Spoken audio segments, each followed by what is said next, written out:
10 စက္ကန့်စာကြော်ညာတွေကြည့်ပြီးပတ်စံရှာလို့ရတဲ့တွန်အန်နာဆိုတဲ့ Telegram ပေါ်ထဲကနေပတ်စံထုတ်နည်းလေးကိုပြပြပေးသွားမှာဖြစ်ပါတယ်ဒီဘော့အသုံးပြုနည်းနဲ့ကြော်ညာကြည့်ပြီးပတ်စံရှာနည်းကိုရှေ့မှာကျွန်တော်ဗီဒီယိုလုပ်ပေးခဲ့တာရှိပါတယ်အခုဒီဗီဒီယိုကတော့ရလာတဲ့ပတ်စံတွေကို KB ဝင်းနဲ့ပေါ်ထဲကနေဘယ်လိုပြန်ထုတ်လဲဆိုတာကိုပြပြပေးသွားမှာဖြစ်ပါတယ်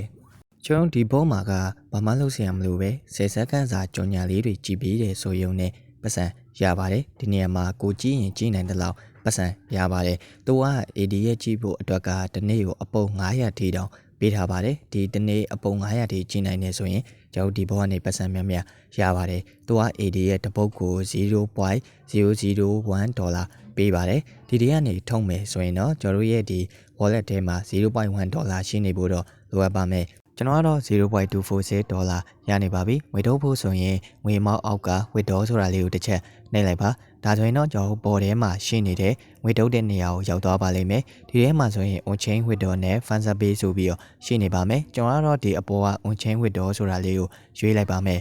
ပြီးရင်ကျွန်တော်တို့ဒီအောက်မှာငွေလက်ခံဖို့အတွက်က currency ရွေးပေးရပါမယ် currency အနေနဲ့ကတော့သူက2မျိုးပေးထားပါတယ်တွန်ကွိုင်းနဲ့ USDT 2မျိုးပေးထားပါတယ်ကျွန်တော်ကတော့ဒီနေရာမှာတွန်ကွိုင်းကိုလက်ခံသွားမှာဖြစ်တဲ့အတွက်ဒီထဲမှာရှိနေတဲ့အပေါ်ကတွန်ကွိုင်းဆိုတာလေးကိုရွေးလိုက်ပါမယ်တွန်ကွိုင်းရွေးပြီးရင်တော့ကျွန်တော်ဒီနှစ်ခုမြောက်မှာ wallet အတွက်ထည့်ပေးရပါမယ်ဒီနေရာလေးကအရေးကြီးပါတယ်ဒီနေရာမှာမှားသွားတယ်ဆိုရင်ကျွန်တော်တို့ပတ်စံဆုံးရှုံးနိုင်ခြေအများကြီးရှိပါတယ်ဆိုတော့ကျွန်တော်အတဲယူဖို့တွန်ကီပါ wallet ထဲသွားမယ်ပြီးရင် receipt ဆိုတာကိုနှိပ်မယ်ကြားလာတဲ့အတွက်ကို copy ယူပါ copy ယူပြီးွားရင်သူတောင်းထားတဲ့ wallet အတွက်နေရာမှာထည့်ပေးလိုက်ပါအားလုံးထည့်ပြီးပြီဆိုရင်တော့ဒီအောက်မှာ withdraw amount ထည့်ပေးရပါမယ်ဒီနေရာမှာတွန်ကွိုင်းလက်ခံမှုအတွက်ကတွန်ကီပါ wallet တွေမဟုတ်ပဲတခြားသော exchange wallet တွေနဲ့ပါလက်ခံလို့ရပါတယ်ကျွန်တော်ကတော့တွန်ကီပါနဲ့လက်ခံမှာဖြစ်လို့တွန်ကီပါထဲကတွန်ကွိုင်းအတွက်ထည့်လိုက်တာဖြစ်ပါတယ်ဆိုတော့ထုံးမဲ့မောက်ထည့်ပြီးပြီဆိုရင်သူက percentage ဖြတ်ပါတယ် percentage ကတော့ 10% ဖြစ်ပါတယ်ပြီးရင် request withdraw ဆိုတာကိုနှိပ်လိုက်ရုံပါပဲ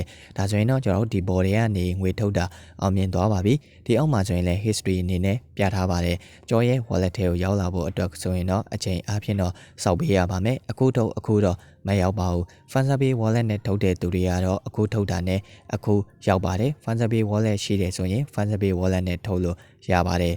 ဆိုတော့ကျွန်တော်ဒီ board တွေကနေထုတ်လိုက်တဲ့တွန်ကွိုင်းတွေကကျွန်တော်ရဲ့ wallet ထဲကိုဝင်လာပြီး exchange ထဲကိုဝင်လာပြီးဒါကို KB နဲ့ပြန်လဲမယ်ဆိုရင်တော့ Telegram channel ထဲမှာကျွန်တော်တို့ 4U admin ရှိပါတယ်သူနဲ့ချိတ်ဆက်ပြီးတော့ KB ဝင်နဲ့ပြန်လဲလို့ရပါတယ်အနည်းဆုံး 0.1 တွန်ကနေစပြီးတော့ admin စီမှာလာရောင်းလို့ရပါတယ်4U channel လေးကို subscribe မလုပ်ရသေးရင် subscribe လေးလုပ်ထားပြီးတော့ဘေးနဲ့ notification ခေါင်းလောင်းလေးကိုလည်းတိထားပေးပါဦးဒါဆိုရင်တော့ကျွန်တော်ဒီတွန်အန်နာပေါ်ထဲကနေပတ်စံထုတ်တဲ့အပိုင်းလေးကိုနားလည်မယ်လို့ထင်ပါတယ်ဒီကောင်လေးဟာ10 စက္ကန့်စာ AD ရဲ့ကြည်ုံနဲ့ပတ်စံရတာဖြစ်လို့ကိုက online ကနေပတ်စံရှာချင်တယ်ဆိုရင်တော့ဒီဘော်လေးကို run ကြည့်ဖို့အတွက်အကြံပေးချင်ပါတယ်ကိုကဒီဘော်တွေကနေပတ်စံများများလိုချင်တယ်ဆိုရင်တော့တငယ်ချင်းခေါ်ပါတငယ်ချင်းခေါ်တယ်ဆိုရင်လည်းသူက reward အနေနဲ့ပတ်စံထပ်ပြီးတော့ပေးပါသေးတယ်ဆိုတော့ကျွန်တော်ဒီတွန်အန်နာဘောနဲ့ပတ်သက်ပြီးတော့ငွေထုတ်နေရတော့ဒီလောက်ပါပဲမသိတာရှိရင်လည်း comment ထဲမှာမေးခဲ့လို့ရပါတယ် Telegram channel ကိုလည်း video ရဲ့အောက်မှာ link ချပေးထားပါမယ်အဲ့ရနေမှာတစ်စင် channel လေး join လို့ရပါတယ်ဆိုတော့ video လေးကိုဆုံးထိကြည့်ပေးရတဲ့အတွက်ကျေးဇူးတင်ပါတယ်ဗျအားလုံးကိုကျေးဇူးပါ